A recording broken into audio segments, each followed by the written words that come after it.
Kung bago pa lang kayo sa mga computer, para sa inyo to. Gawin nating sobrang dali ang paggamit ng desktop. Una sa lahat, alamin natin kung paano gamitin ang inyong desktop. Kita nyo ba yung mga icon? Yan yung maliliit na drawing o picture sa screen.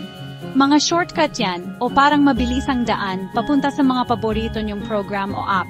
Pindutin nyo lang ng 2 beses ng mabilis o i-double click para mabuksan dyan. Sunod, yung taskbar.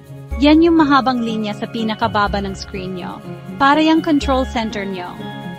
Dito sa kaliwa, makikita nyo ang start menu. Pindutin nyo yan para mabuksan lahat ng inyong apps at mga setting. Ang setting, yan yung mga pwedeng ayusin o baguhin sa computer. Sa kanan naman, makikita nyo yung system tray.